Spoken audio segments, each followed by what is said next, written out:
기독인자들은 조건과 교리로부터 자유로운 평신도적입니다. 진보의 가치와 참여권을 놓지 않고 사는 방법을 연대라고 생각하며 갈릴리 기준과 함께 사시다가 십자가에서 처형당하신 예수의 삶을 따라 살기 위해 최선을 다하는 것이 기독인 연대의 목표입니다. 기독인 연대는 사순절 순례, 평신도 강당교류, 평신도 아카데미, 그리고 기타 여러 사회 이슈에 대한 다른 단체들과 연대하면서 또 행동하는 그런 여러 활동을 하고 있습니다. 이번 선교적 교회, 향림교회라는 주제로 이제 22평신 아카데미 두 번째 시간을 시작하려고 하는데요. 여러분들 많은 잘 들어주시기 바랍니다. 네. 감사합니다. 노래를 하나 해야 돼. 노래가 더 크네.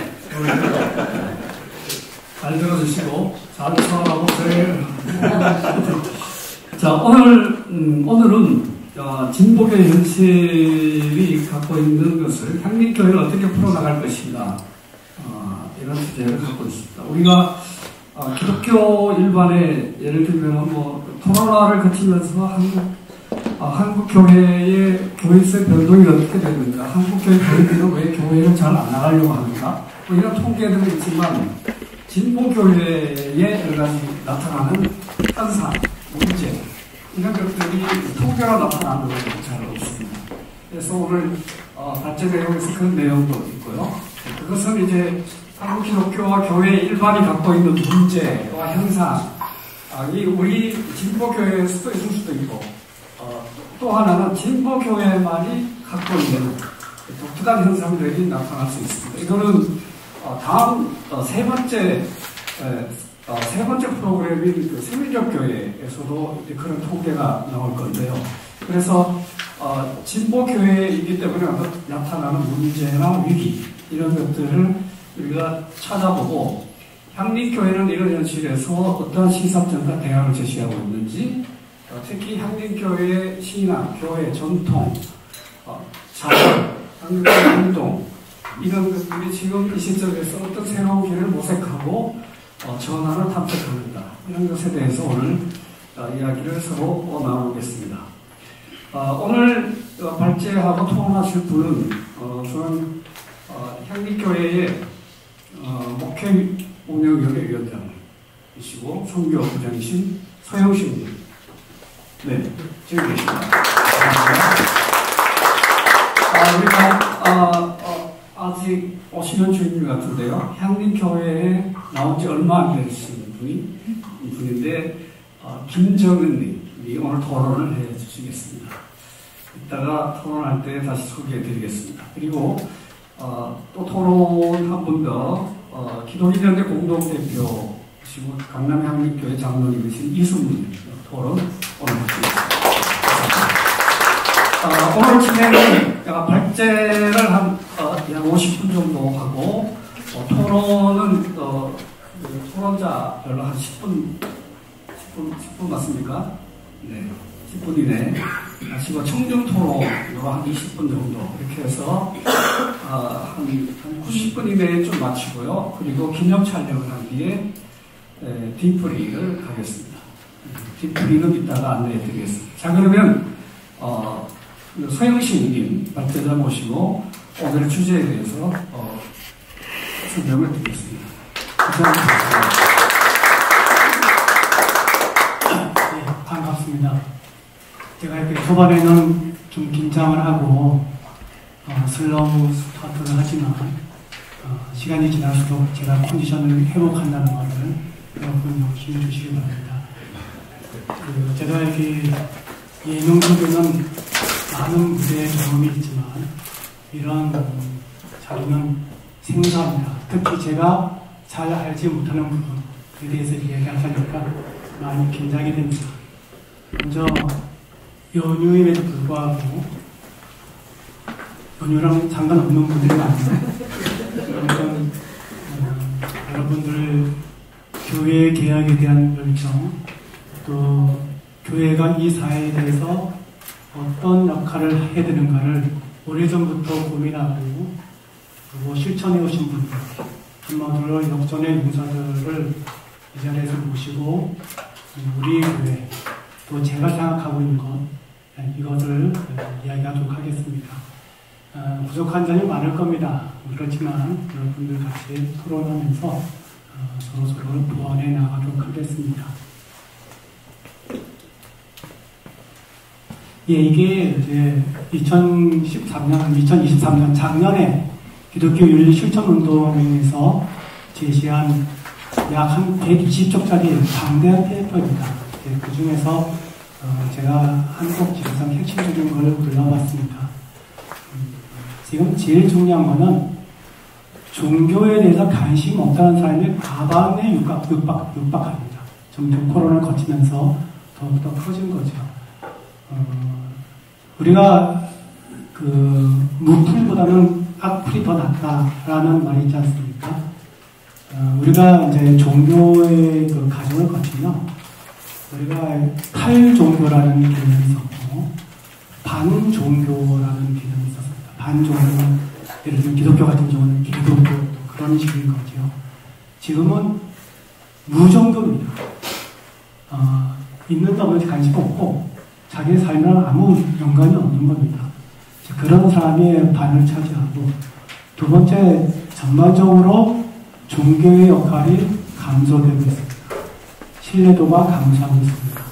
세 번째, 그 중에서 개신교, 저기는 기독교라고 되어 있지만 개신교라는 표현이 더 적절한 거죠. 개신교의 신뢰도는 급속히 하락하고 있습니다. 그 124쪽에 달하는 그 페이퍼의 요약은 그 세 가지입니다. 자, 그러면은 왜 이런 현상이 생기는가?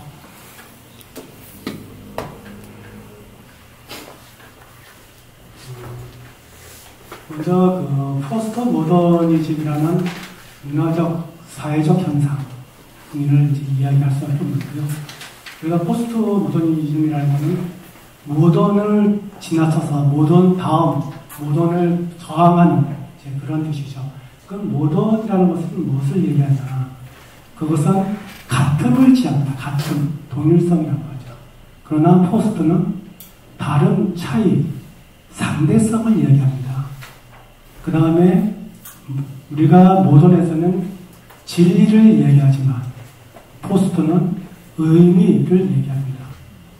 그 다음에 모던에서는 구조를 얘기하지만 포스트는 해체를 얘기합니다.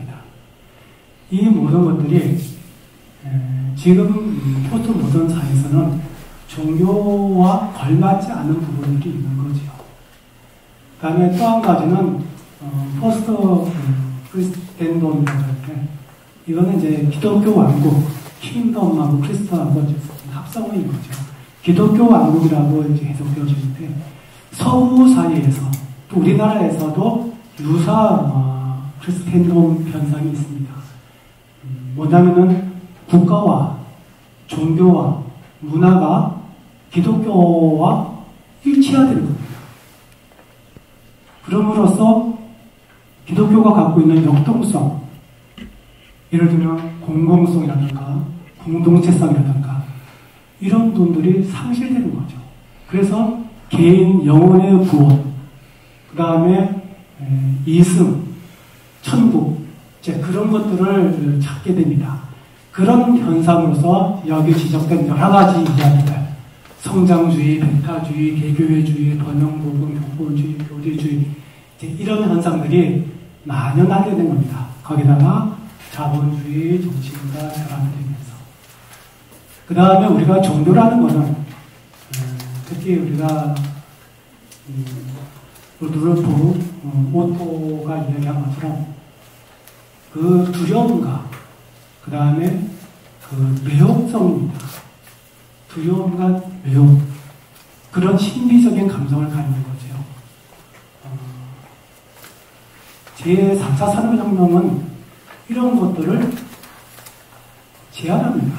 왜냐하면 AI와 아이디와 이 모든 것들이 두려움을 없애고 그 호기심, 떨림, 이런 것들을 없애는 거죠. 감소시키는 거죠. 따라서 이 세 가지들이 문화현상으로서 종교의 역할이 축소될 수밖에 없고, 그 다음에 또한 결정적인 거는 우리나라는 인구수가 감소하고 있습니다. 젊은이들 뿐만 아니라 어린애들 없습니다. 지금 이런 상황에서 교회, 특히 진보적 교회가 어떻게 살아남을 것인가, 여기에 대한 고민이 깊어지지 않을 수 없습니다.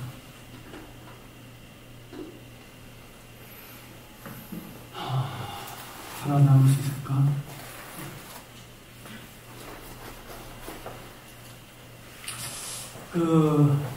이런 고민을 우리만 한 게 아니라 세계 교회 차원에서도 계속 지속적으로 했습니다.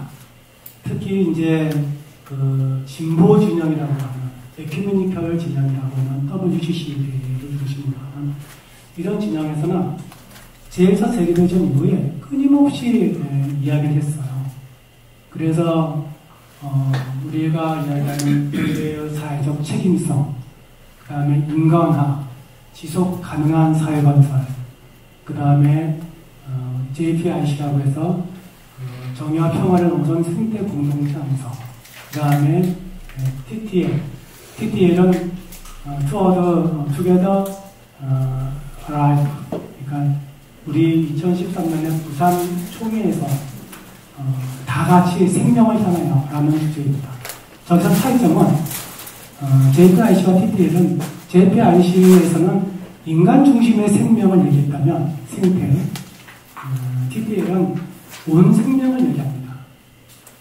그렇게 점점 범위가 확대되고 인식의 폭이 넓어지는 거죠. 자, 이런 것들은 심들적으로 좀 얘기했습니다. 이게 이제 시대적 상황에 대한 선교적 성찰적, 그러한 선교적 대안이다. 근데 그 옆에 걸 제가 왜 붙였냐면, 아까 WCC를 얘기했지만, 지금 옆에 있는 거는, 대한예수교 장로회 중에 총회, 그러니까 지금 합동이라고 얘기하는 측 있지 않습니까? 우리나라에서 제일 그다음 세력에 나있던 곳인데, 작년에 이제 2023년 10월 6일 날 지속 가능성과 ESG 목표 지침이라는 240쪽짜리 방대한 페이퍼를 내놨습니다. 그에 따라서 우리가 말하는 보수적인 교단, 거기서도 시대 정신을 읽고 있는 거죠. 그래서 저렇게 위원회를 구성해서 저렇게 시도하고 있다라는 것을 말씀드린 겁니다. 저게 이제 ESG라는 개념은 기업의 그 경영 개념인데, 예를 들면 그 기업이 계속 지속 가능한 성장을 하려면은 환경에 친화적이고, 그 다음에 기업 구조가 건전하고, 그 다음에 사회적 헌신이나 영향력이 있어야 된다. 이런 것을 이제 우리 기독교랑 접목해서 JPIC 개념으로 저렇게 이야기를 한 겁니다. 그 교회 운동도 변화가 있었습니다. 나중에 이제 이야기하겠지만 그 교회 성장 운동이 가장 핵심적인가. 우리도 70년대 빌리그레암 목사가 1974년에 우리나라로 이뤄왔었죠. 이제 그때부터 아무튼 폭발적인 교회 성장이 이루어졌습니다. 그 다음에 이제 그러다 보니 부작용이 많이 생기니까 머추레이션, 그러니까 성숙, 교회 성숙 운동이 진행됐고, 그 다음에 아까 말한 여러 가지 그 문화적 상황에 따라서 우리가 에머징 처치라고 하는데, 뭐 예를 들면 온라인 교회라든가, 혹은 목회자가 없는 교회라든가, 혹은 음악을 전문적으로 하는 교회라든가, 또 어떤 특수한 사역을 중심으로 하는 교회라든가. 자, 아무튼 우리가 일반적으로 교회라고 부르지 않는 새로운 형태들, 네, 그걸 총칭해서 이머징 처치라고 합니다. 네, 그런 교회들이 생겨나고요. 그 다음에 그것을 통합적으로 말하는 것이 성교적 교회라는 개념들이 나옵니다. 예. 성교적 개념이라는 것이, 성교라는 것이 굉장히 다양한 개념이 있는 거예요. 우리가 성교라고 한다면, 맨 처음에 우리가 이제 개인이 혹은 집단이 기독교로 기이시키는 것, 그걸 회심이라고 하고, 그 다음에 개종은 조금 약간 다른 말이고요. 그 다음에 교회 개척, 교회 성장, 아까 말씀드렸죠. 그 다음에 토착화, 상황화라는 기능을 나중에 설명드리겠습니다. 그 다음에 예언자적 대화로서의 선교. 우리가 구약에서 선지자, 예언자들이 하면 그런 사회적 행위, 활동, 이런 것들을 선교라고 한다. 라는 여러 개념들이 있습니다. 근데 여기서 분명히 말씀드릴 거는 어느 하나로서 선교를 규정 지을 수 없다는 겁니다. 어디에 강조점이 있고 어디에 우리가 좀 더 헌신하느냐라는 것이지 저기 온이 하나다. 그런 건 아닙니다. 그래서 선교적 교회라는 개념은 이 모든 것 중에서 사원, 예언자적 대화로서의 교회, 선교, 여기에 강조점이 있는 거죠. 자, 이런 거는 시험 볼 때나 나오는 거고, 캐톨릭 신부고요. 그 회심에 대한 얘기입니다. 이분은 개신교의 선교학의 아버지라고 그러죠. 피에르 찰스, 교회 개척, 맥가브란, 교회 성장학의 아버지입니다. 지금 예를 들면은 메가처치 그런 사람들은 저 사람들 논문 이런 이야기 많이 인용합니다. 예. 자, 지금까지의 1령 2형 예를 들면은 회심과 개종 혹은 교회 성장과 교회 수를 늘리는 것, 이걸 우리가 1세대 선교 신학이라고 합니다. 예. 토착화 상황화는 약간 다른 개념인데, 예를 들어서 기독교가 우리가 다른 문화지 않습니까? 다른 문화에 어떻게 습합할 수 있는가? 이제 그런 개념에서 바라보는 거죠. 그래서 우리가 산자라고 해서 자립, 자전,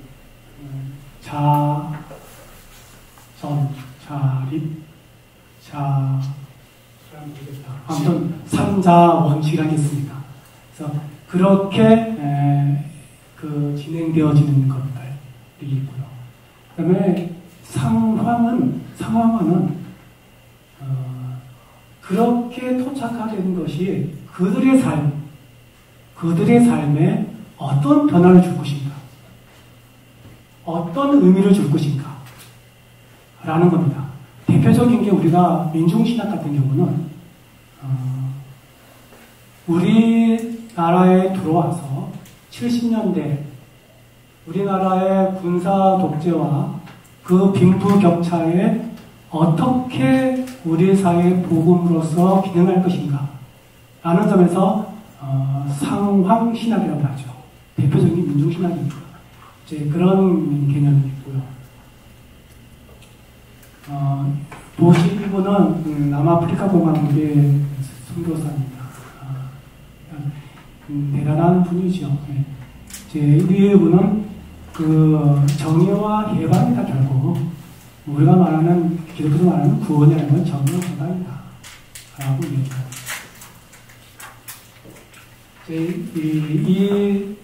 이것을 이제 제2세대 에큐메니칼 신학이라고 얘기하죠.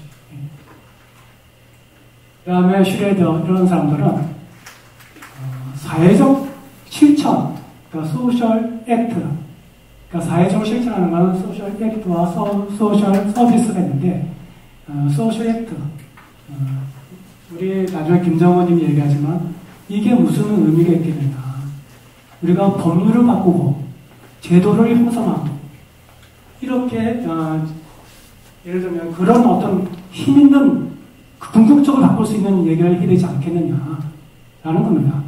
그게 이야기인 거지요. 제3세대 선교신학입니다. 자, 선교적 교회란 무엇이냐?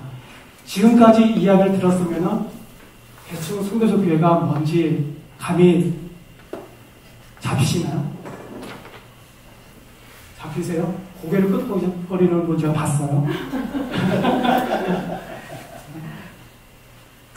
이렇게 말해도 일단 말하는 제가 잘 안 잡혀요. 왜냐면 잘 안 잡혀지는 개념입니다. 우리가 민중신학에서 민중이 뭐냐라는 개념을 잡으려고 하면 잡을수록 안 되는 것처럼 이 선교적 교회라는 것도 개념이 아주 복합적입니다. 그래서 개념은 그렇다 치고 그러면 우리가 이렇게 주어진 것들을 우리가 모아다가 어떻게 이야기할 수 있겠는가? 하느님의 선교의 개념입니다. 하느님의 선교. 하느님의 선교는 세 가지입니다. 핵심적인 개념이. 선교의 주체는 교회가 아니라 하느님이다. 지금까지는 선교의 주체가 교회라고 생각했어요. 그래서 교회가 선교사를 양성해서 돈을 줘서 아프리카나 남미나 이런 지역에 파견해서 자기의 삶과 선교가 분리되는 이제 그런 선교를 우리가 보통 예를 들면 선교라고 얘기하는 거죠. 근데 하나님의 선교는 그게 아니고 선교의 주체는 하나님이고 그 다음에 하나님의 원하시는 것은 이 세계의 샬롬, 평화이다. 그리고 그것을 수행하는 수단이 교회이고 그 교회의 교인들이 사도화되어서 자기 삶에서 자기 선교를 드러내야 된다. 이겁니다. 제가 말하는 게 당연하죠, 그죠? 왜들 이렇게 반응이 희끄머리 합니까? 예, 아무튼 저는 그래도 열심히 지금 이야기하고 있습니다. 예, 이런 모든 것들을 선교적 교회라고 핵심이라고 저는 이해했습니다. 근데 예를 들어서 이것에 대해서 좀 더 공부 많이 하는 사람이 이를 제기한다. 네, 수용하겠습니다. 크게 이것을 정리한다면 하느님 나라 운동입니다. 그리고 공적 협력 네트워크이고 그 다음에 교회 일치 운동입니다. 에큐메니칼이라는 뜻 자체가 교회 일치라는 뜻을 함유하고 있습니다. 향림교회가 1953년도에 이제 맨 처음 만들어졌거든요. 1953년이면 기억나는 게 어떤 사건이 있습니까? 그렇죠. 전쟁 중에 있어요.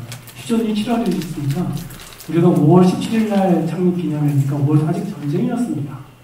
저 백마고지에서는 하루는 이쪽 하루는 저쪽이 이렇게 뒤바뀌는 그런 상황이었죠. 또 1953년이면 기억나는 게 있습니까?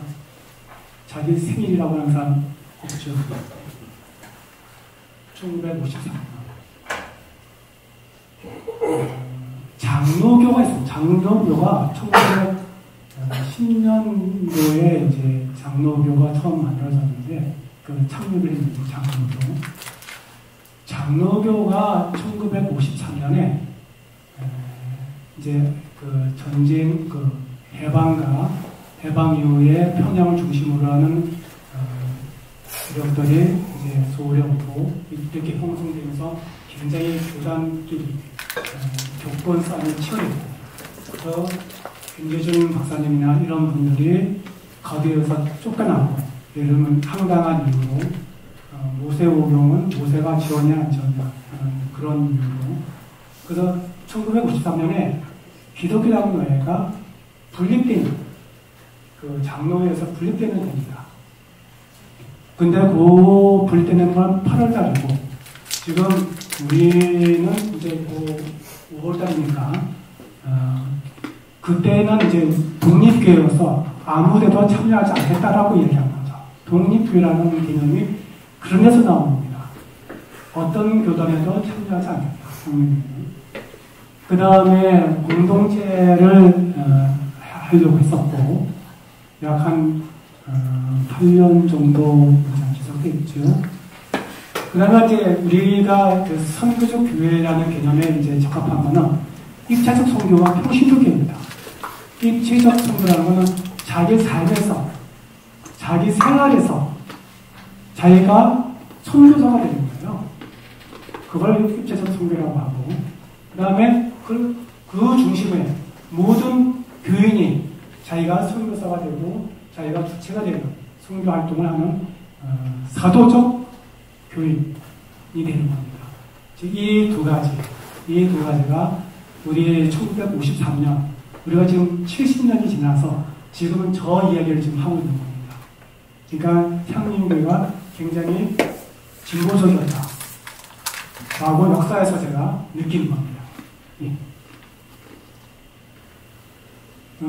그동안 지금까지는 서론이었고요. 서론이 한 20분 동안 했습니다. 그러면은 향림교회의 지금 현실은 어떤가? 그것들을 작년에 향림 70주년 설문조사를 했습니다. 그걸 기반으로 말씀드리도록 하겠습니다. 여러분들 여러 교회 속셨는데 대부분 연령층이 제일 많은 세대가 어느 세대예요? 세대교회는 어느 연령층이 제일 많습니까? 20, 30대. 좋은 또 강남형은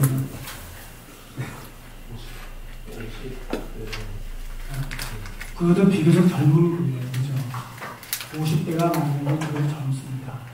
제가 아는 교회는 대부분 60, 70대가 많고 그리고 70대가 더 많습니다.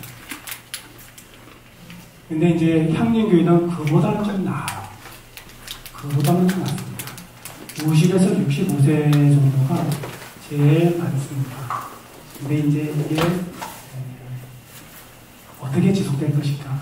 이거는 아직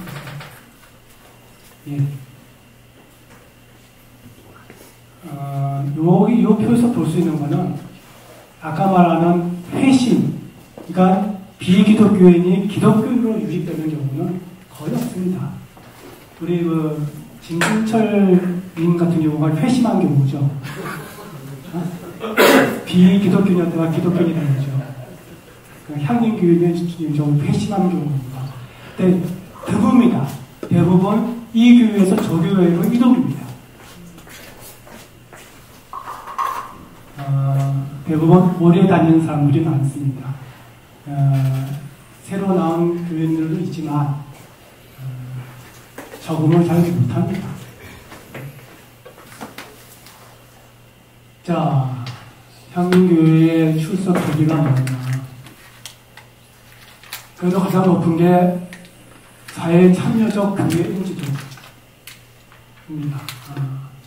저 교회 가면 그래도 똘팍은 아니겠다 라는 생각. 우리가 교회에서 어떤 정치적 성향 같은 것도 굉장히 중요합니다. 예를 들면 그 일반 보수교회 같은 경우는 누구를 지지하냐에 따라서 굉장히 갈등이 생겨요.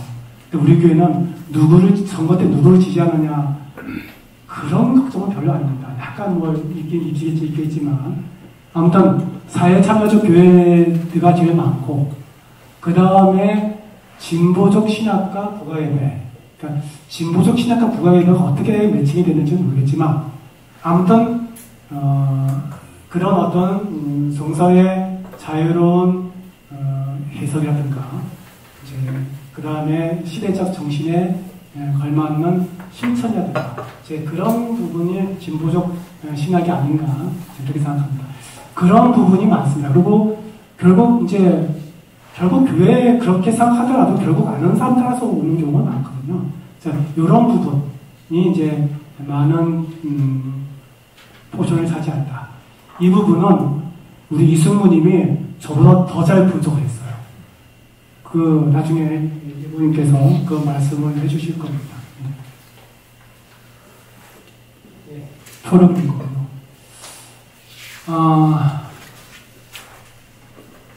이 신앙훈련의 유용한 정도라고 하는데, 여러분들은 이걸 어떻게 보세요? 성서 공부 및 신학 연구, 묵상 및 영성훈련, 그 다음에 사회송교 및 지역사회 봉사, 이 세 가지가 그래도 가장 많습니다. 저는 이걸 보고 어떻게 나름대로 해석을 했냐면, 성서 공부 및 신학 연구는 우리가 인간의 정신을 따지면 지성에 해당해요. 지성. 그 다음에 묵상 및 영성훈련은 감성에 해당합니다. 사회송교 및 지역 사회봉사는 실천, 의지입니다. 의지. 그러니까 우리가 지정이라고 하는 거, 지성, 감성, 의지, 이게 정신의 3대 요소입니다. 거기다가 우리가 술을 좀 덜 먹고 운동을 좀 잘해서 몸이 건강하다. 이건 우리가 전인적이라고 하죠. 정신과 몸. 그래서 우리 교회를 이렇게 보면은 이 지정이가 골고루 포함되어 있다. 좋게 해석하면. 그런데 몸은 모르겠다. 안 나오니까. 자, 이렇게 이야기를 들 수 있겠습니다. 향림교회가 어떤 역할을 했는가? 가장 우리가 교회를 오래 다니신 분들은 우리가 교회 개혁 활동, 우리가 40주년 교회 갱신 선언이라든가 여러 가지 어떤 교회 문서들, 교회 정관 제정이라든가 이런 것들에서 교회 개혁의 활동에 가장 많은 우리 교회가 역할을 했다라고 보는 거고요. 그 다음에 교회를 어중간에 다니는 사람들, 10년 뭐 이렇게 다니는 사람들은 제일 많은 게 진보적인 신학과 신앙학자이라는 데 우리 향림교회가 역할을 했다라고 보는 겁니다. 그 다음에 사회선교 영역의 학자, 이렇게 약간 세대별로 우리 교회의 역할에 대해서 평가가 좀 다르다는 거죠.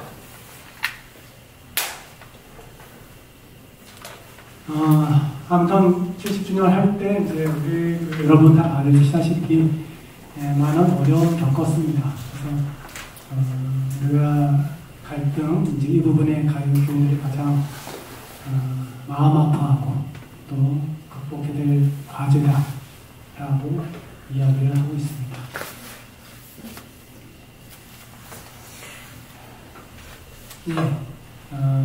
지금 이렇게 보면은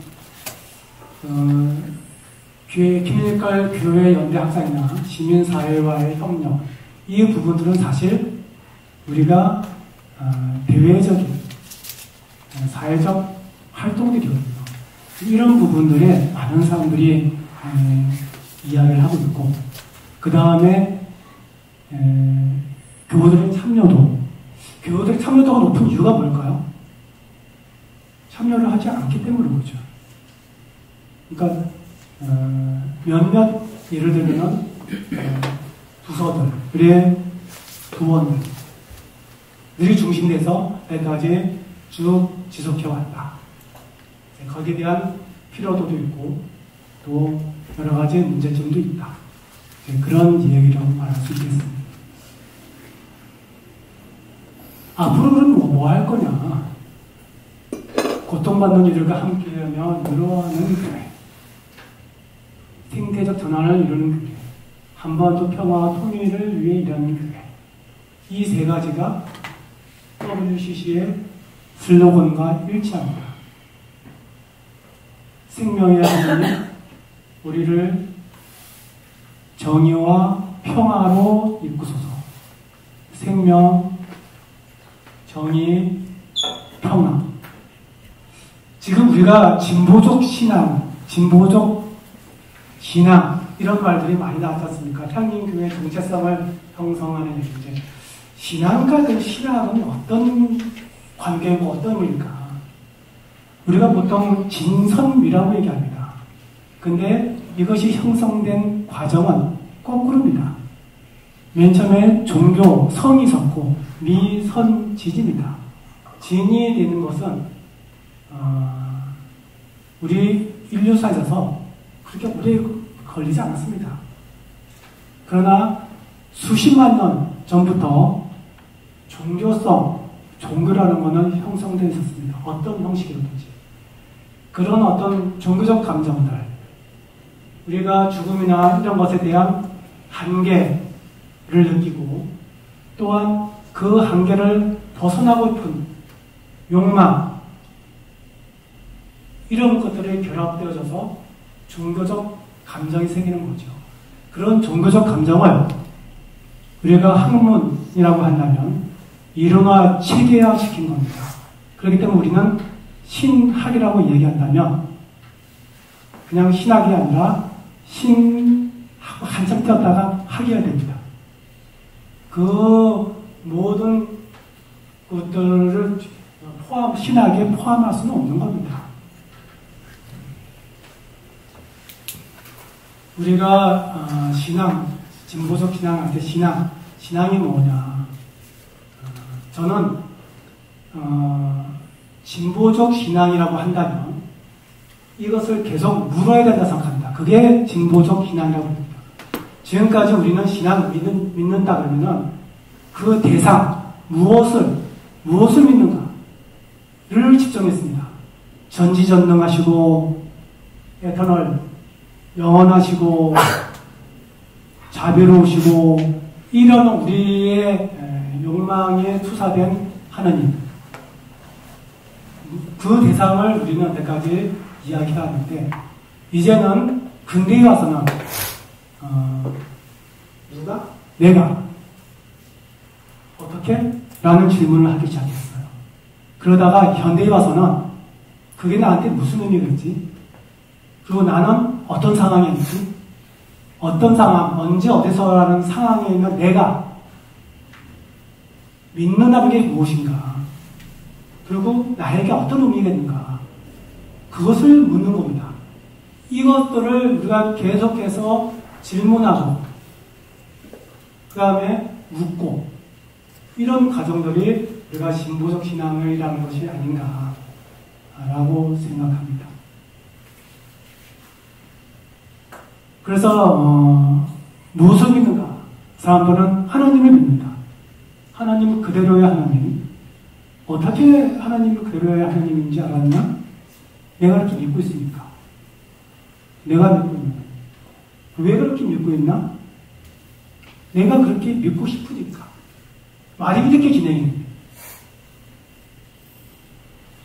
이렇게 되면 뭐가 문제가 생기냐면 내가 믿고 싶은 대로 믿고 있는 하나님과 하나님 그대로의 하나님은 엄청난 갭이 있습니다. 그 갭의 사이에는 욕망과 착각이 개입되는 거죠. 그래서 자기의 믿음을 믿고 자기를 믿고 그것이 우상숭배와 자기도취입니다. 이것을 결합해서 이것을 우리는 묻지마 믿음, 한자로 얘기한다면 맹목적 신앙이라고 합니다. 그러면 우리가 진보적 신앙이라고 하면 무엇을 말할 것인가? 일단 지금 내가 믿고 있는 게 내가 믿고 싶은 대로 믿고 있는 하나님이 아닐까? 라는 질문. 그런 것을 인지하는 것부터 시작해서 그 다음에 우리가 성서나 인문학을 통해서 나를 만나주신 하나님, 내가 만난 하나님을 알아가는 과정. 그렇지만 하나님, 내가 하나님은 우리가 절대 만날 수 없고 그것을 지향한다는, 향하고 있다는, 걸어가고 있다는 이제 그런 우리의 의지, 그런 것들이 우리의 신앙이 되어야 되지 않을까 그렇게 생각합니다. 10분 남았습니다. 지금까지 1, 2, 3부 중에서 2부 끝냈어요. 앞으로 향림의 선교 비전은 무엇인가? 이제 본론입니다.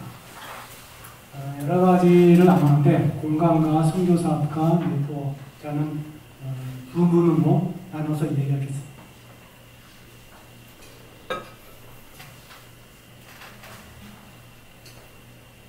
이렇게 여러분 아시다시피 있습니다.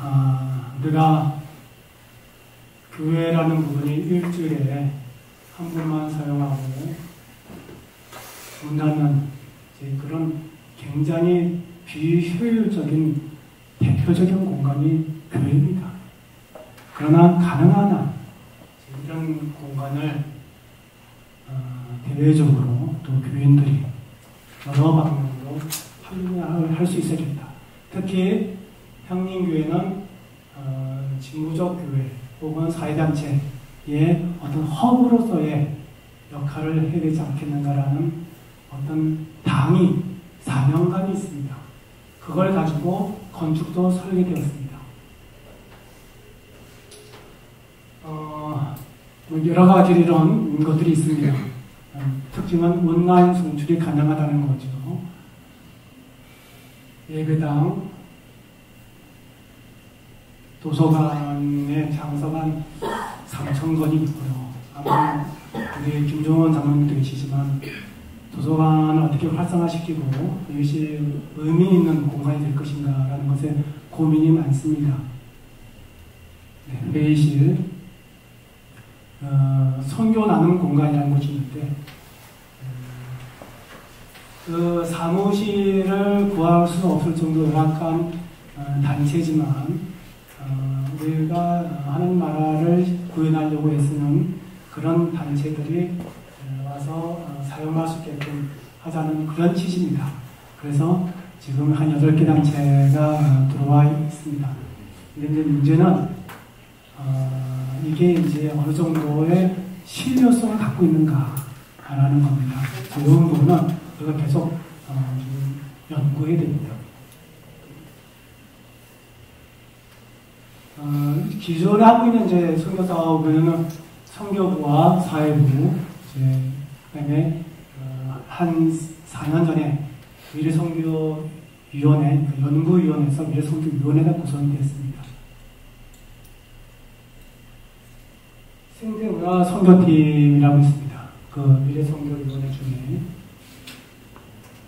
지금 9월부터 지금 2기가 시작되었죠.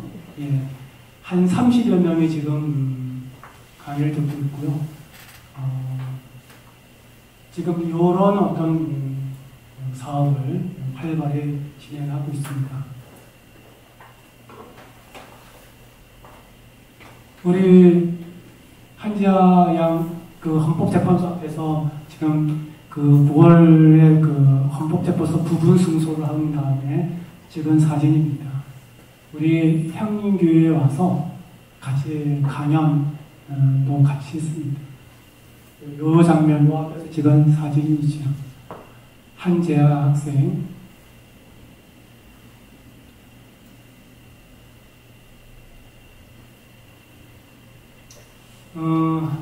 네 개 교회, 향림공동체 4개의 교회가 향림공동체 생태정의 공동선언문을 이번 주일날 같이 발표합니다.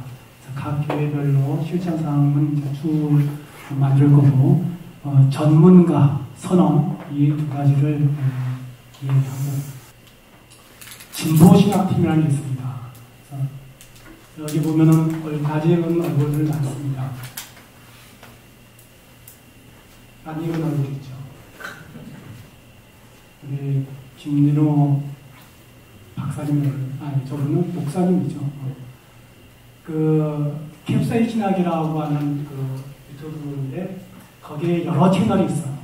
그래서 알스 신학은 알아보면 쓸데없느냐 아니라 쓸데있는 신학, 알스 신학이고, 그다음에 이슈화 신학은 예를 들면 그 사회 그 현상에서 가장 이슈가 되는 그런 것들을 갖고 전문가와 대담하는 형식입니다. 나홀로 신앙은 우리가 이제 가난 신도라 그러죠. 이제 그런 분들이 자기 신앙을 버리지 않고 어떻게 활동하고 있는가 이제 그런 것들이고, 그다음에 북조는 북은 북이고 북조는 이제 그 책을 소개하는 그런 코너죠. 우리 뒤에 계신 이민아 전도사님이 이제 주도하고 계신 채널입니다. 그 다음에 이제 라마시아에서 전문가들이 나와서 강연하는 그런 채널입니다. 신앙인이라고 하는 여러 가지 노동이나 여성이나 이제 그런 부분에서 일하시는 분들이 나와서 이야기합니다. 우리 여러분 관심 있는 분들 이렇게 유튜브를 들어가 보시면 유튜브 생태계가 굉장히 복음주의적입니다. 제가 보기에 한 80% 정도를 장악하고 있는 것 같아요. 그리고 한 15% 정도는 그래도 말이 통하는 사람들의 이야기가 있어요. 근데 예를 들어서 동성애니, 종교적 대안이 이런 어떤 진보적 이슈를 이야기하고 있는 굉장히 드뭅니다.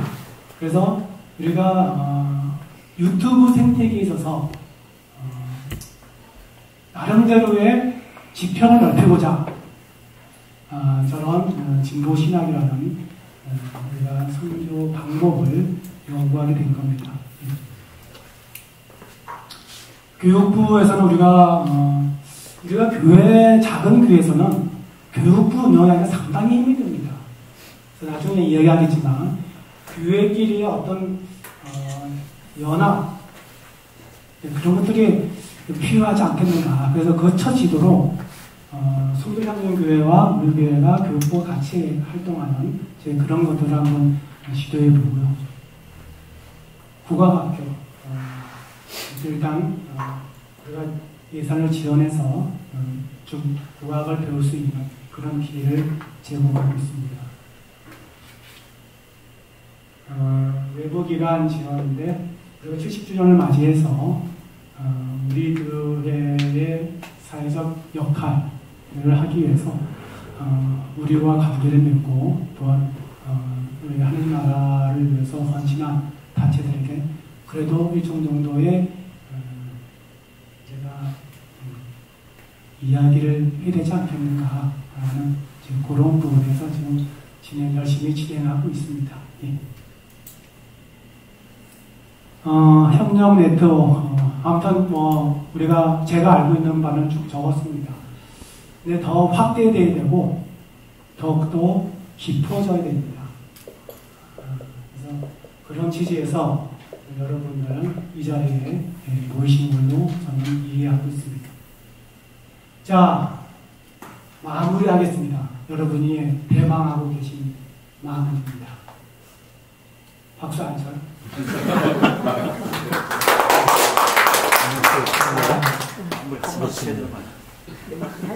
그래서 제목이 진보적 교회 살아남기지 않습니까? 내가 생각하는 진보적 교회는 뭐냐? 교회가 민주적 제도와 전통, 분위기를 갖고 있어야 됩니다. 교회 이동에 가장 많은 원인 중 빅3 중에 하나가 비민주적 제도와 운영입니다. 진보적 교회라고 한다면 민주적 제도와 그 운영, 그다음에 그런 전통을 갖고 있어야 됩니다. 두 번째, 우리가 말하는 기독교인의 핵심 경전, 성서를 어떻게 해석할 것인가. 그런 시대 정신에 맞게 재해석해낼 수 있는 그런 품, 그런 분위기가 있어야 됩니다. 세 번째, 이웃에 대한 아픔, 대한 공감, 이것을 나는 공동선이라고 얘기합니다. 공동선에 대한 감수성, 이것들이 있어야 않겠습니까? 그 다음에 마찬가지 맥락이지만 문화적 다양성에 대한 수용성, 교리에 얽매인다든가 혹은 예것만을 얘기한다든가 그게 아니라 우리 문화에 대한 수용성, 우리 문화라는 그것만 얘기하는 건 아니고요. 지금 시대적 이런 것들이 진보적 교회라고 이야기할 수 있지 않을까? 라는 겁니다. 그건 제가 생각하는 겁니다. 그러면 어떻게 살아남겠는가? 교회의 본질을 회복하는 겁니다. 그 초대교회의 그 사람들이 로마 제국의 그 엄청난 저항과 그 악죄를 뚫고 그들이 생존을 해낸 그 정신, 그 역동성, 그게 무엇이었는가? 그것이 공동성, 공동체성이라고 생각합니다. 그것을 회복해야 된다. 그래서 우리 모두가 사도적 교육, 그걸 이제 여러분들은 평신도라고 얘기를 하죠. 그 다음에 현장 속으로, 이거는 국회의원들이 많이 하는 슬로건인데, 현장이라는 것은 사건 속입니다. 아픔 속입니다. 그 다음에 진보라는 것은 굉장히 미래적인 거고, 변하는 거고, 가능성이고, 그 다음에 불확실성입니다. 그래서 작은 힘이나마 붙들고 같이 해야 된다. 성령 네트워크를 형성해야 된다. 그 다음에 제일 중요한 거는 아까 그런 진보라는 것 때문에 많은 사람들이 갈등을 일으킵니다. 왜냐하면 불확실하고 변화하기 때문에. 그래서 이런 어떤 평화 공동체가 기반이 되어주고 그것이 큰 버팀목이 되어야지 되지 않겠는가. 그래서 그래야지만 살아남지 않을까. 저는 그렇게 생각합니다. 예, 고맙습니다. 예. 네, 감사합니다. 여기 앉으시죠. 예. 네, 선교에 대한 이해와 한국의 창립 전신에서 시작된 한국의 그동안의 전통, 선교적 전통, 현재 한국교회 교인의 분포나 인식 이런 것을 말씀해 주셨고, 한국교회의 선교 비전과 방향, 그리고 프로그램들을 상세하게 잘 알 수 있는 그런 시간이 되었습니다. 진보교회로서 살아남을 수 있는 그런 가치나 이런 것들을 잘 말씀해 주셔서 좋은 시간, 좋은 내용으로 오늘 시작을 하게 되었습니다. 이제 그 토론으로 들어갈 텐데요. 지금 종이 자료가 3가지가 나왔습니다. 토론 자료 2개 하고, 그리고 또 하나는 우리 참고 자료로 우리 그 집행위원회에서 오늘 여러분께 제공해 드리기로 하고, 한 10년 넘은 자료이지만 지금도 유효해서 한문동 목사님이 한국교회에 계실 때 아마 설교문 60주년 설교, 네, 설교, 네, 이런 참고로 봐주시면 좋겠습니다. 자, 그러면 오늘 그 토론 발제 내용에 대해서 토론 시간을 갖겠습니다. 두 분인데 김정은님, 이준님 두 분인데요. 먼저 김정은님부터 시작을 하겠습니다. 아까 처음 시작할 때 인사를 못 드렸는데 향리교회 교우이신 김정은님 따뜻하게 박수로 맞이하면서 축하드립니다.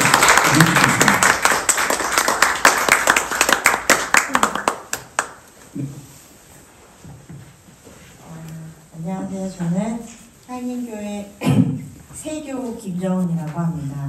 지금이 2024년 10월이기 때문에 제가 이 광화문 향민교회 온 지 딱 1년이 되었습니다.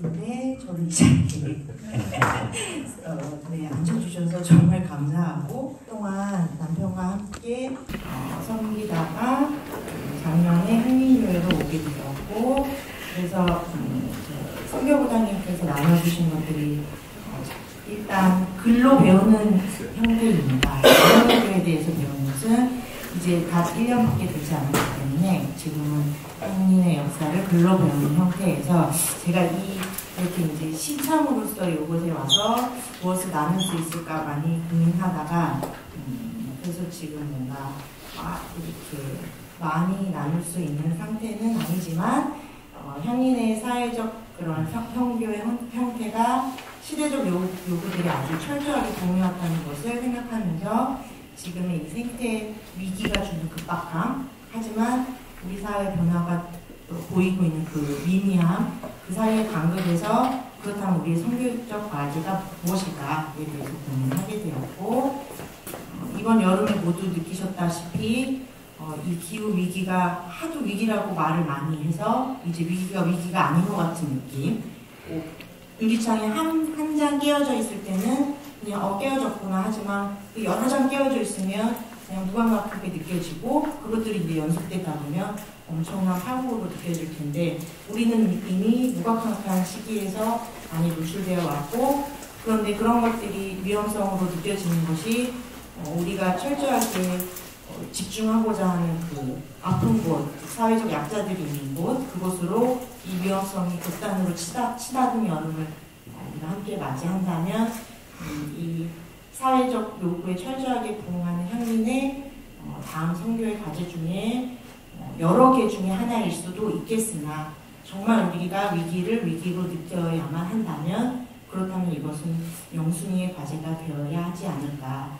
우리가 이제 여러 가지 것들을 개개인적으로 하잖아요. 하다가 많이 회의적으로 듣는 얘기 중에 하나가 미국과 인도를 가봐라. 재활용도 하지 말고 다 쓰레기로 버린다. 음식물 쓰레기가 얼마나 되는지 아느냐.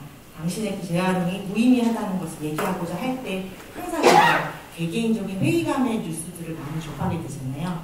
그렇다면 우리의 이 실천과 사회적인 변화의 간극 앞에서 이제 사회 선교의 입장에서 우리가 목표로 지향해야 한다 하면 좀 더 체계적인 제도와 정책이 바뀔 수 있도록 목소리를 더 강하게 내야 하는 것이 아닐까라고 생각해왔고 그때 이제 제가 찾아보게 된 것이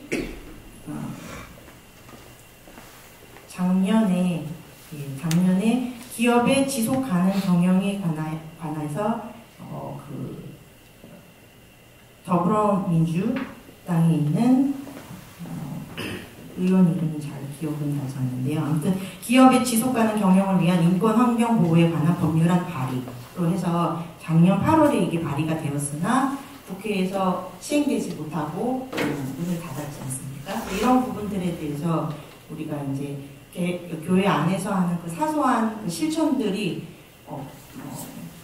필요 없다라고 치부하는 것이 아니라 그것들이 더 큰 사회적 물결이 되기 위해서 우리가 해야 될 부분들에 대해서 좀 더 집중할 필요성이 있다라고 생각해서 짧은 소견을 덧붙였습니다. 감사합니다. 네, 맞습니다. 특히 그 기후위기에 따른 그 지구 생태 이렇게 가지고 관한 이런 문제가 인류 문명의 위기로 발전하는 상황에서 향린의 실패 선교와 관련된 그런 지향을 좀 강조하는 그런 말씀을 드렸습니다. 다음은 그 이승무님께서 오늘 주제와 그리고 발표 내용에 대해서 의견을 말씀해 주시겠습니다. 예, 여기 우리 서영식 교인님 발표에서 공부를 많이 했고 또 하시는 걸 보면서 상당히 좀 믿음이 충실한 분으로 이렇게 인식이 됐습니다. 그리고 굉장히 진지한 이런 발표를 보면서 향림교회의 현재와 미래에 대해서 아주 긍정적으로 이렇게 생각하는 계기가 됐습니다. 사실 이렇게 다른 교회에 이렇게 교회 무슨 역사책 이런 게 사실은 굉장히 그게 흥미롭거든요. 어떤 교회에서 그걸 그런 역사책을 봤더라도 세민족교회에서도 그런 게 나온 적이 있었고, 그게 진짜 굉장히 딱딱하고 형식적인 것 같지만은 내가 다니는 교회가 아니라 다른 교회에서 어떤 일이 있었고 어떻게 이렇게 교회가 돌아가는지 그런 기록들을 보면은 정말 소설책 보는 것보다도 더 사실은 흥미로운데 그 중에서 이제 교회 전체적으로 뭐 그 안에서 무슨 갈등도 있고 막 시끄러운 그런 것들도 이제 있으면은 더 재미가 있고 그러는데 이제 오늘 말씀하신 거는 그 중에서 아주 사회 선교를 초점으로 해가지고서 이제 정말 마음을 담아서 이렇게 얘기를 해주시는 것 같아요. 그것도 굉장히 도움이 많이 됐고, 그래서 제가 발표 자료를 미리 받아가지고서 이렇게 쭉 보고 이제 표나 이런 것들을 가지고서 이렇게 이게 어떤 의미가 있는가 그런 거를 좀 쓰다 보니까 길어졌는데 여기서 다 얘기하면은 시간이 많이 가니까 그거는 오늘 행사 끝나고 바로 버리지 마시고요. 꼭 한번 읽어보고 버리시면 그러면 제가 안심하고 그냥 짧게 토론을 할 수 있을 것 같은데 한립교회는 1953년 이후에 이제 전후 세대, 전전 세대 이제 이런 분들부터 이제 시작이 됐기 때문에 이제 해방 이후에 그런 세대들이 다 들어있다. 이 향림교회 안에 그러니까 한 7, 80년에 걸친 그런 세대 구성원들이 다 향림교회에 현재 있어서 상당히 경험들이 다를 거다. 이제 그런 생각을 하는데 이제 연령층을 보면은 그런 걸 알 수가 있죠. 향림교회에 나오는 거는 처음 믿음을 갖기 위해서 나오는 경우보다는 이제 이렇게 다른 교회에서 이렇게 이동을 해가지고 오는데 이동을 해가지고 오는 시점에서 사람들의 상태라고 하는 거는 이제 청년층이 물론 많겠죠. 그리고 뭐 어느 연령층이든지 간에 생각이 제일 예민할 때, 제일 어떤 인생의 목표나 모든 거에 대해서 제일 의식이 강하고 그럴 때 이제 향림교회에 온 분들이기 때문에 그게 이제 온 게 무슨 뭐 60년대, 70년대, 80년대, 90년대 그리고 21세기에 오신 분들이 그때마다의 그런 사회 상황에서의 그런 굉장히 예민한 어떤 그때의 체험들을 다 가지고 계시기 때문에 그러고 향림교회를 처음 방문한 시점에서의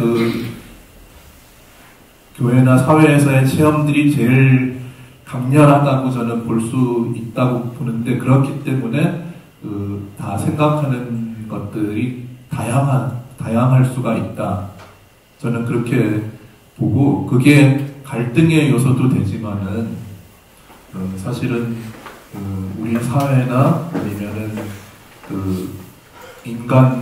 인간이나 어떤 종교나 모든 공동체를 갖다가 종합적으로 볼 수 있는 눈들을 다 가지고 있다. 이게 다 합쳐져서 잘 대화가 되고 다 이렇게 소통이 된다면은 그런 굉장한 강점을 가지고 있다고 저는 그렇게 보여지고, 그리고 이제 좀 설문조사나 이런 거에서 좀 좋았던 거는 뭐냐면은 이 평신도들이 스스로 우리가 너무 목사님들한테 의존하는 게 아닌가 하는 그런 생각들을 가진 분들이 이렇게 어느 정도 이렇게 계셨다는 거고요.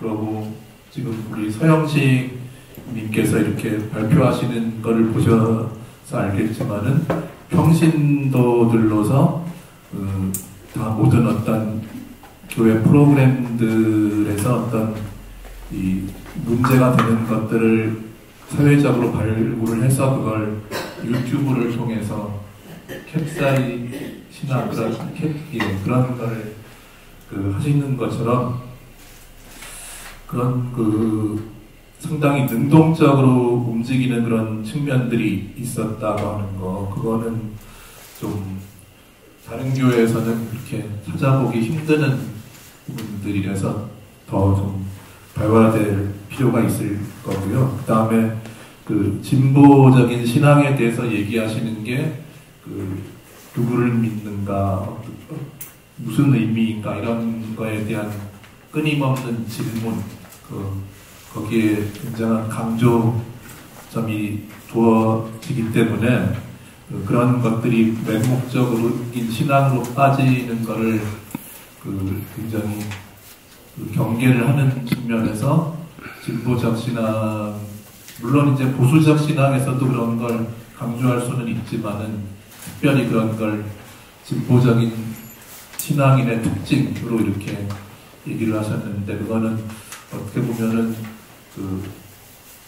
이렇게 무슨 뭐 확신이나 이런 것보다는 좀 구도적인 그런 자세인 것 같은데, 그것도 상당히 인상이 깊었습니다. 그래서 계속해서 이렇게 추구해 나가는, 지향하는 신앙인이 돼야 된다고 하는 그런 부분, 그런 것들, 우리 서영식 님이 형님교회 이제 목회 운영 회의에서 이제 대표적인 역할을 하시는 분께서 이렇게 얘기를 하시니까는 우리 형님교회는 이 제목이 진보교회로서의 살아남기인데, 진보교회로서 살아남기에 대해서 고민을 하실 거는 없다, 저는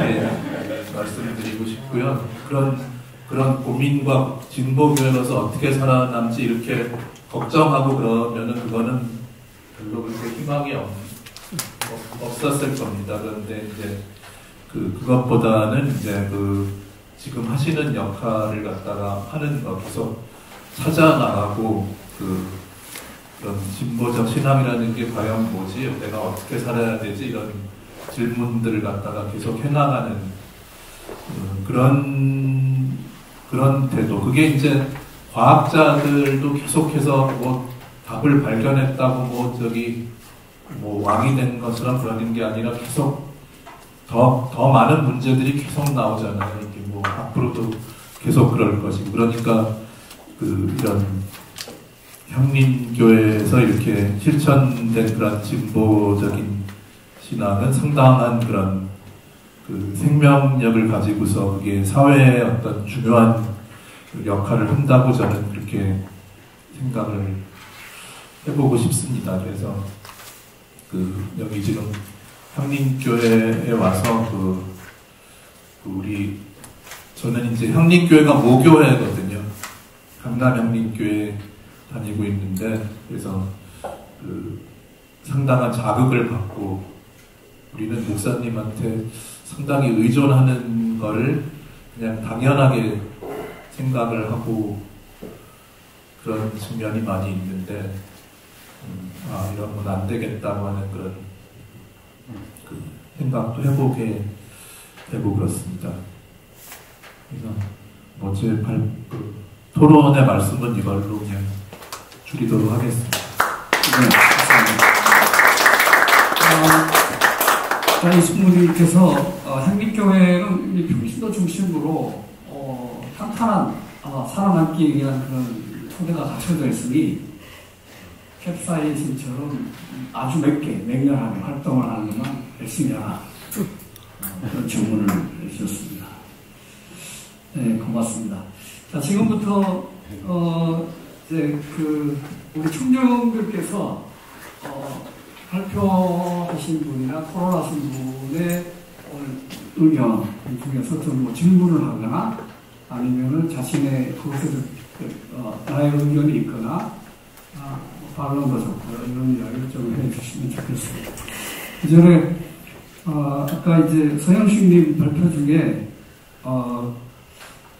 한국교회에서 ESG를 하셨는데, 그게 예전 합동교단이라고 말씀하셨는데, 총회 쪽이 예, 아니, 예전 통합교단입니다. 총회랑 통합인가요? 김문식 총회장 문제에 합동체는 아마 그런 걸 만들어내지 못할 신학적인 배경을 갖고 예. 난 총회라고 해가지고. 자, 혹시 뭐 말씀해 주실 분 있습니까? 없으면 제가 하죠. 네. 시간 없는데 빨리 할게요.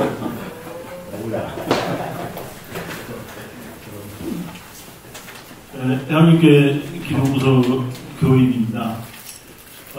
우리 기독인연대가 간만에 평신 아카데미 22회 중에 가장 생산적인 이렇게 아카데미를 하지 않나 이렇게 생각해서 좀 감사하게 이렇게 말씀드립니다. 진보교회 평신도로 살아남기 참, 좀 개탄스럽습니다. 정말 이 성교적 교회, 향림교회 참, 모양은 그럴듯한데, 그만큼 내실이 있는가. 그리고, 우리 기독인 연대만 봐도 좀 돌려막기로 20년 전 그대로 이렇게 노화된 모습을 볼 때, 또 이제 뭐 마찬가지입니다. 향림교회도 그리고 우리가 지금 연대하고 있는 시민단체, 뭐 기독인 뭐 이렇게 지금 뭐 기독교 시국행동이라든가 등 뭐 사회 현장 이렇게 촛불교회 이렇게 봐도 뭐 10년 전과 다름없습니다. 오히려 퇴보하고 있습니다. 그럼 과연 우리가 이렇게 정말 살아남을 수 있는가 좀 고민하지 않을 수 없습니다. 우리가 살아남기 위해서는 과감히 세대 개척해야 되고 확장성을 가져야 됩니다. 그런데 아직도 어떤 세계론이 자기 기득권 내려놔야 됩니다. 그리고 정말 우리 한국교회 하나 좋은 게 세교가 와서 뭐 뭐든지 할 수 있습니다. 어떤 활동도 할 수 있고 우리 향림교회들 쪼그라들다 보니까 뭐 생일 파티도 해준다. 5년 만에 어떤 우리 희남 남신들의 세교가 향림교회 변했다고 합니다. 우리 1급 시크릿인데. 이렇게 변해야 됩니다. 예. 향림교회 그 희남 선교에서 생일 파티를 해주고 향림교회 변했다고 합니다. 옛날에는 세교 쳐다도 안 봤습니다. 이렇게 변해야 됩니다. 그래야지 우리가 이 진보교회 평신도로 살아남을 수 있다고 생각합니다. 이상입니다. 네, 고맙습니다. 다른 분 답변을 공감을 하는 내용을 제가 듣고 해서 제가 생각나는 것 같습니다. 아까 말한 10년 전인데 제가 딱 그 케이스예요. 제가 2013년, 14년 선교자였거든요. 2023년, 24년 선교자를 접니다. 그러니까 지금 뭐 똑같은 거죠, 지금 이게. 정말 제가 아까 말은 던지르르하게 했지만 그 속은 아주 어렵습니다. 그 말이 곳곳에 내 말이 배어있지 않았나요? 아무튼 그렇습니다. 네. 저 김정은님, 향림교회에서 1년 어땠습니까? 일단 제가 완전 반대쪽에 있다가 와서 마음은 고향 같습니다. 1년밖에 안 됐지만 마음은 고향 같은데 제가 팔레스타인 연대하면서 그 향림교회로 완전히 접을 두고 하게 되었는데 실사 와서 보니 별로 팔레스타인의 전쟁에 관해서 관심이 있는 사람이 많지 않은 것은 사실입니다. 그래서 오히려 여기에서도 이제 같이 마음을 계속 함께 하기. 내일이 지금 그 가자 학살 1년이 되는 날을 기념하는 큰 집회가 보신각에서 2시에 열리거든요. 저는 사실 여기 오면 많을 줄 알았는데 그렇지 않은 것이 조금 아쉽기는 했습니다. 실제로. 그리고 제가 저도 이제 40대 중반이라서 나이가 적은 것은 아닌데 여기 왔더니 굉장히 젊은 축이라서 해야 될 일들이 좀 많습니다. 그래서 좀 체력적으로 좀 더 강인해져야겠다라고 요즘 저희 부부가 함께 얘기하고 있습니다. 1년 동안에 찾아낸 향림교회 문제점이 뭐 있습니까? 그러니까 이제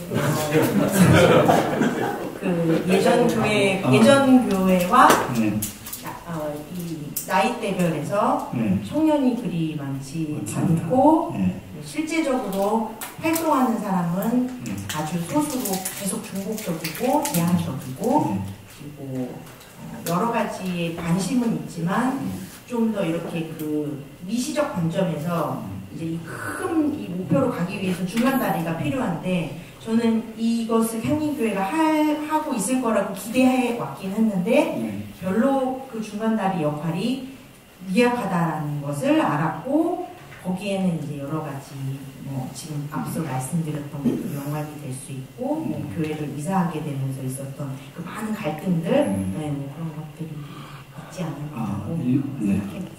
1년 만에 많은 걸 알고 계시군요. 저희가 광고 한번 해주세요. 한 번 더. 10월 5일 2시 보신각에서 우리는 팔레스타인 해방의 연대자 집회가 있습니다. 많은 참여 부탁드립니다. 여기서 향리 깃발을 보고 등록하신 분입니다. 네. 우리 다음 또 오늘 주제에 대해서 자기 소개해 주시고 말씀해 주십시오. 네, 저는 여기 향림교회 청년여 신도에 활동을 하고 있습니다. 이름은 최영희라고 합니다. 되게 들어온 지 애매한 축에 드는 사람입니다. 2016년에 여기를 왔고요. 말씀하신 대로 다른 교회에서 늦게 왔습니다. 그때 어떤 이유로 그런 생각을 했는지는 모르지만 내가 선택할 수 있는 마지막 교회라는 생각을 하게 됐습니다. 이유는 잘 모르겠어요. 어쨌든 그래서 들어왔는데 그해 10월인가 평신도 설교를 시키시더라고요. 그래서 뭔가 다르긴 다르구나 이런 생각을 많이 했고, 근데 이제 아까 우리 서영식 님께서 말씀하신 내용 중에 이제 평신도 사도적 교인이라는 부분, 그러니까 내 삶에서 나 자신이 선교사가 되어야 된다, 이렇게 이해를 했는데, 어찌됐건 그냥 이곳에서 함께하면서 뭐 안 나오기도 하고 제주도에 가서 살기도 하고 이렇게 다양하게 오랫동안 또 빠지기도 하고 하긴 했지만, 하나를 좀 말씀드리자면 그런 부분, 제 삶에서 실천하는 부분이 사실 되게 중요하다는 것을 실제로 교회를 다니면서 많이 느끼고 있고요. 그래서 저도 이번에 생태학교를 등록해서 또 공부를 해 나가고 있습니다. 그래서 그 부분에 있어서는 사실 뭐 문제가 많다고 생각하시는 부분도 많겠지만 저는 올 때마다 배웁니다. 되게 좋은 것을 배우고 그래서 옵니다. 그런 부분에서는 확실히 실천적인 부분에 있어서는 빠지지 않는다, 저는 그렇게 생각하고 저 또한 삶에서 잘 실천하려고 애쓰고 있습니다. 그래서 어찌됐건 마지막 교회가 맞을 것 같다라는 생각을 그렇게 되네요. 예. 너무 감사합니다. 고맙습니다. 늘 배우고 실천하는 교인이십니다. 여기가 마지막 교회가 될 것 같다고 하십니다. 마지막 교회를 우리가 한자라면 막장교회입니다. 두 분이 살면서 실천하고 있다는 것이 아프리카의 의료 선교를 떠나신 분이에요. 그래서 그때 아볼라였나요? 네블라인가? 에볼라인가? 아무튼 거기에 감염돼가지고 고생도 많이 하셨고 그런 어떤 생활에서 삶에서의 성교를 하시는 분입니다. 네, 이제 초대 마이크 있습니다. 말씀하십시오. 뭐 다들 덕담을 하고 누워있는 것 같아가지고 저는 향인에 아주 가까운 이웃으로서 10년 전에 나와서 향인을 그동안 가까이서 이렇게 계속 듣고 보고 하면서 보면은 향이 이제 그동안 이렇게 좀 여러 가지 좀 어려웠던 것들이 부동산 관련된 이슈 때문에 교인들의 어려움이 있었고 또 한 번은 사회 참여와 관련된 평기도와 목회자 간의 갈등 그 다음에 세 번째가 페미니즘이었고요. 그 다음에 맨 마지막은 또 뭐 정관상에 있는 인기제라고 하는 것이 또 갖고 있는 한계 때문에 이런 일들이 생겼고 제가 이제 듣기로는 그런 단계마다 백서나 뭐 이런 것들을 만들고 그런 노력들을 했는데 외부에 있는 사람으로서는 잘 알 수가 없게 공개가 안 되는 일이긴 하죠. 근데 어쨌든 간에 그런 것들이 제가 듣기에는 그런 일들이 있었지만 정확하게 매듭을 질 수 없는 문제죠. 그렇지만 정확하게 매듭을 못 짓다 보니까 이제 그런 것들이 계속 누적되고 뭐 말이 그렇지만 누가 옳다 그르다의 판단이 정확하지 않은 상태에서 계속 그렇게 누적적으로 오잖아요. 제가 보는 것에서. 그래서 지금 외부인들이 볼 때는 향인의 지금 홈페이지라는 것이 접근이 쉽지 않아요. 웬만한 글들은 다 교인들만 보고 있어요.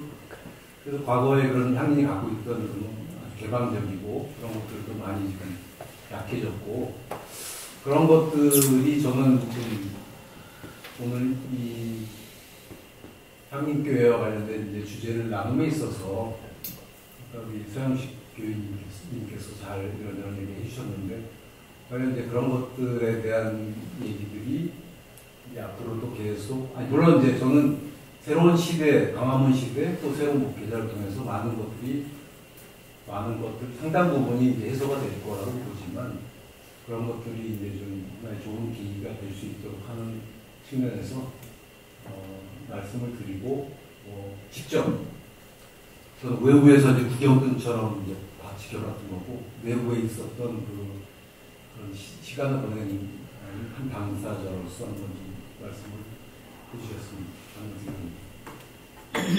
제가 이야기를 힘을 얘기해 주셔야 될 것 같아요. 예, 아무튼 뭐 여러 차례 갈등이 있었다는 건 사실이고요. 그 매듭을 구분 짓지 못했다는 것도 사실입니다.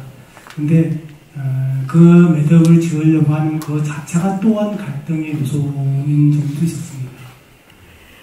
그리고 우리가 이제 이걸 그 갈등의 악순환이라고 하는데 그것을 매듭짓지 못하면서 그 여파와 여진이 그대로 다음 갈등에 이어지고 이제 그러면서 더 눈동이 굴러가듯이 어려워지는 이제 그런 상황을 경험했습니다.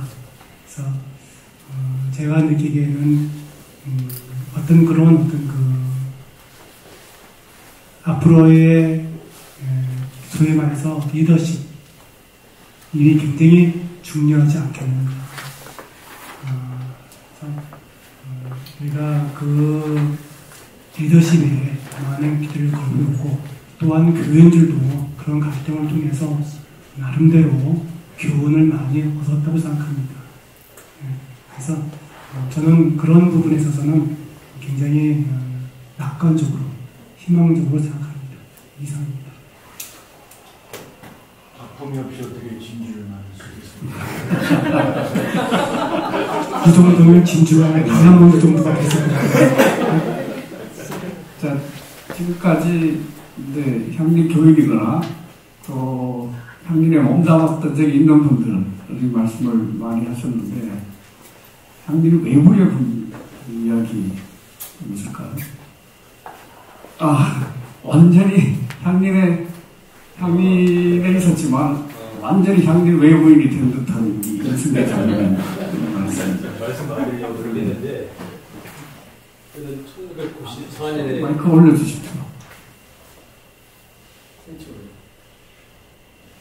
아산 시골에서 1994년에 와가지고 2013년 그 동가 때문에 그 장로님하고 또 한번 장로 신무장로 3명이 그 역사적인 동가 때문에 향림교회를 떠났습니다. 그는 지금도 향림교회가 어떤 면은 손돌 향림교회보다 더 고향이고 더 항상 애정을 갖고 이렇게 살아오고 있습니다. 근데 이제 시간 없으니까 자세한 얘기는 못 하고요. 그 향림교회가 참 훌륭한 교회고 앞으로도 훌륭한 교회가 되겠죠.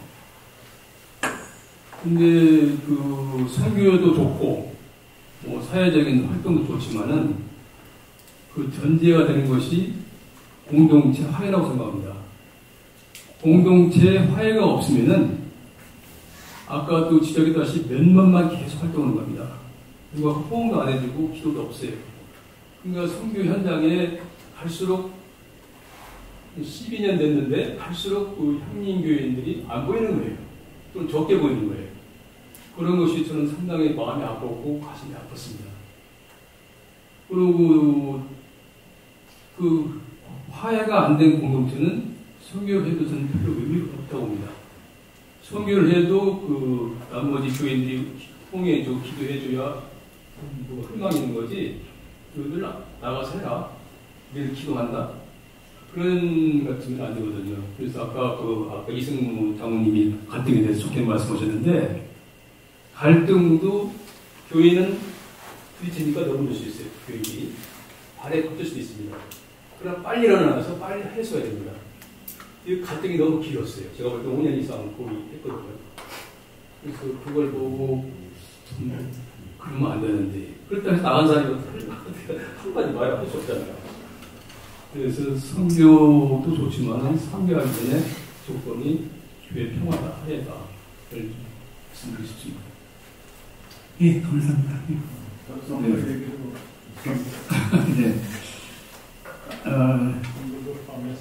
제가 향림교회 외부의 사람으로서 좀 생각을 말씀을 드리면, 발제에서 향림의 선교적 교회로서의 방향 중에 현장 네트워크를 말씀을 많이 하셨는데요. 그동안에, 지금, 제가 이제 잘 모르고 하는 이야기일 수 있고요. 정확하게 외부의 사정을 모르면서 하는 이야기일 수 있는데, 우선 향림이 과거 한 몇 년 전하고 지금하고 현장 네트워크 그리고 선교 현장에서의 그 네트워크 연대 이런 부분에 있어서 다른 양상을 띠고 있다라는 것. 다시 말하면 활동성이 약화됐다 라는 말씀을 그런 생각을 가지고 있는데 그것은 과거에는 우리 사회가 갖고 있는 고난의 현장이나 이슈의 현장 이런 것들을 열심히 성실하게 헌신적으로 했었는데 지금은 좀 그렇지 않다. 물론 이 새 건물에서 여러 가지 단체들이 들어와서 있지만 이것은 네트워크라기보다는 그냥 후원하고 지원하는 그런 선교적 활동이라고 볼 수 있고 보다 우리 사회에서 나타나고 있는 여러 가지 모든 문제점의 활동이 있어서 여러 가지 기독교 안에 대책위원회나 이런 것들이 많이 있고 또 우리 기독인들도 그렇고요. 이런 활동에 이런 네트워크에 아직까지 향림이 좀 주도적으로 아니면 매우 좋은 그 리더십을 투입하지 않고 있다 그런 생각입니다. 이것은 물론 향림교회 자체 내에서 그런 완결성을 가지고 있어요. 그 거리 기도에 향림교회 자체적으로 할 수 있고 인원도 되고 이런 것도 다 할 수 있지만 그보다 더 바람직한 것은 에큐메니칼 신학의 그 에큐메니칼 연대 이런 부분에 조금 더 이제 새로운 성격을 지피는 걸 좀 열어줬으면 좋겠다 그런 생각입니다. 혹시 제가 모르고 하는 이야기는 너무 잘 알고 하시는 분들 최근에 좀 변하고 있습니다. 아, 예, 고맙습니다. 네.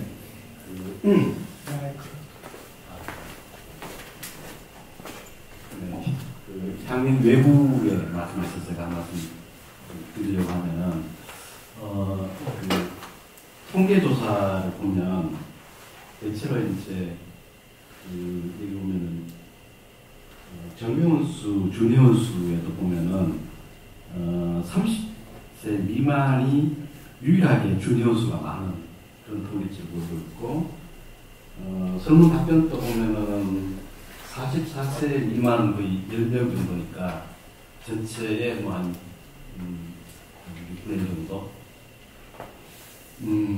저는 어쨌든 향민교회가 이제 가지고 역사성이 있기 때문에 제가 연대 활동을 하면서 사실 향민교회 참여나 굉장히 대단히 중요하다고 생각하거든요. 그런데 이제 우리가 공통적으로 이야기하는 게 아까도 말씀하셨듯이 교회도 지금 수십 년째 정체된 인원들이 활동하고 있고, 길게도 마찬가지로 20년째 제가 활동하고 있긴 하지만, 딱히 이제 세대교체 이런 것들이 이루어지지 않고 있는 그런 측면이 있는데,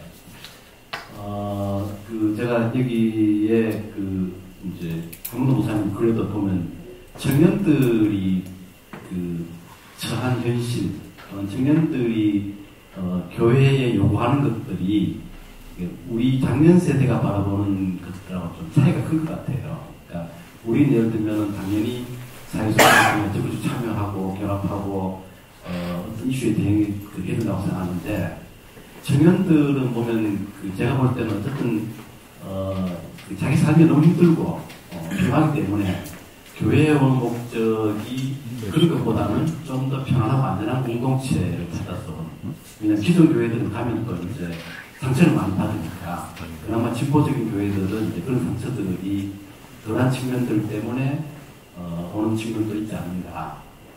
그 다음에 이제 청년 세대 내에서도 남녀 간의 차이는 일단 큰 것 같아요. 예를 들면은 좀 더 사회적 관심이 있고 거기에 적극 활동하는 세대 그 청년들을 보면은 대부분 여성 청년들이에요. 그러니까 남성 청년들은 거의 없어요. 그래서 그런 부분들에 대해서 우리가 잘 이해하지 못하면, 예를 들면 우리가 가지고 있는 이 틀을 가지고 그들을 감아낼 수는 없다고 생각하거든요. 그러니까 어떻게 보면 우리가 지금 현재의 중심축은 결국은 나이든 그 장년층인데, 그 장년층의 구조나 틀들을 그대로 가지고 있으면서 어떤 청년들을 품으려고 하니, 사실 청년들이 들어올 수가 없다는 점을 생각을 하고, 이제 그런 측면에서 좀 고민이 좀 필요하다는 생각이 들기도 하고, 두 번째는 이제 그런 데서 들긴 해요. 예를 들면은 저도 기성세대이긴 하지만, 저는 어쨌든 제 스스로의 행복과 신앙에 대한 만족을 추구하는 것들도 대단히 중요하다고 생각을 해요. 그래서, 물론 이제 모든 세대가 다 같이 와서 할 수 있으면 좋긴 하겠지만, 어쨌든, 우리 스스로도 그런 거에 대한 신앙의 동력들, 기본들을 회복해 가면서 우리의 길을 열심히 가는 것. 그래서 가다가, 현장에서 만날 수 있으면 만나고, 만날 수 없으면 그냥 그대로 가는 것. 이제 그런 쪽에, 신앙의 뭐 생기나 동력을 좀 회복하는 것도 좀 필요하지 않는가. 그러니까 우리도 너무 반복적인 일에서 새로운 걸 찾지 못하고, 이렇게 소진대로 지쳐가는 게 아닌가. 저는 그런 생각도 하기 때문에, 저는 물론 이제 현재 기독교 활동하고 있긴 하지만, 저도 나중에 은퇴하고 나면은, 은퇴하고 나서의 어떤 그런, 운동들에 대한 전망들도 좀 고민을 보거든요. 그래서, 너무 그런 거에 대해서 이렇게 좀, 이제, 기존에 했던 것들이 안 돌아가는 것에 대한 부분들로 이렇게 좌절할 것들이 아니고, 어쨌든 기존대로 들만 들어가면서 자기 삶의 신앙의 목표도 쭉 계속 끌고 가고, 그 다음에 이제 그 밑에 있는 구조들은, 그들이 어떻게 할 수 있을지 어쨌든 이제 뭐, 좀 이제 공간을 마련해 주는 것. 그것 위에는 우리가 딱히 할 수 있는 게 좀 없지 않는가, 그런 개인적인 고민을 하고 있습니다. 네. 자, 그러면 시간도 넘었으니까 청중 토론을 여기서 마무리하려고 합니다. 괜찮겠습니까? 혹시 다른, 네. 그러면 지금까지 나온 이야기들이나 이런 것, 그리고 혹시 발제 토론 선생님께서 미처 하지 못하신 말씀이나 아니면 청중들의 이야기 가운데서 좀 더 이야기 보태고 싶은 말씀 있으면 한 말씀 부탁드리고 마치겠습니다. 예, 지금 마지막에 말씀하신 분의 주제가 다음 주 세민족교회에서 말씀하실 그 내용 아닙니까? 그래서 많은 지혜 부탁드립니다. 예. 이승훈님. 네. 제가 이제 전에 형님교회를 다닐 때는 해방감, 그리고 이게 자유인이다 그래가지고 뭐든지 다 얘기할 거 다 하고 뭐 공개 안 하는 거 없이 다 그냥 그런 거를 다 지향을 했었는데 그게 계속 유지가 되는 건 아니겠죠. 이제 제가 다닐 때 목사님의 성격이 좀 많이 반영됐었던 것 같은데, 그래서 이제 그런 생각을 가지고 이제 다른 데 가면은 이제 막 부닥치는 사람이 되는 경우도 있고 그랬어요. 저 같은 경우는. 근데 지금은 조금 그런 분위기가 아닐 수도 있겠다.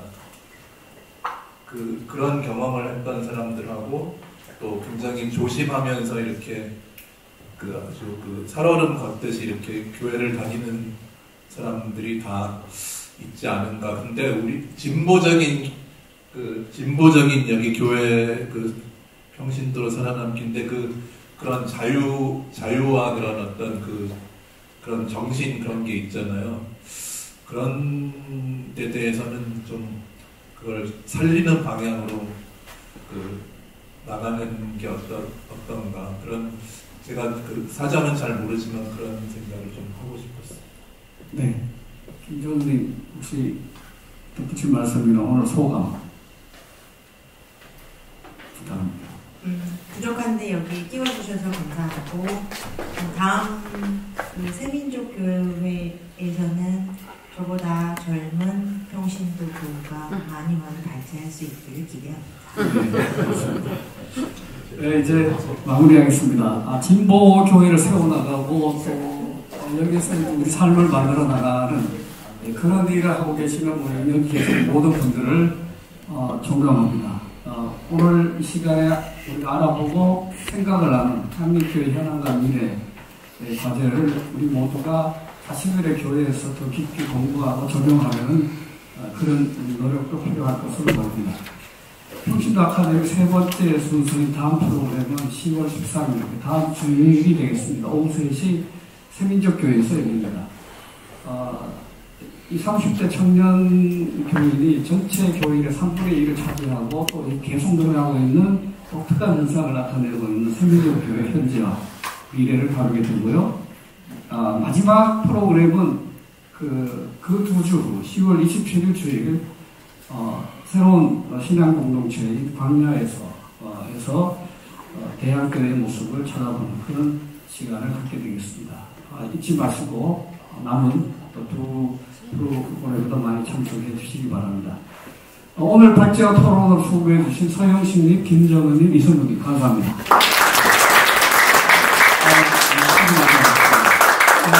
이제 사진 촬영하고 뒷풀이로 참석하시기 바라는데요. 뒷풀이 안내드리겠습니다. 뒷풀이는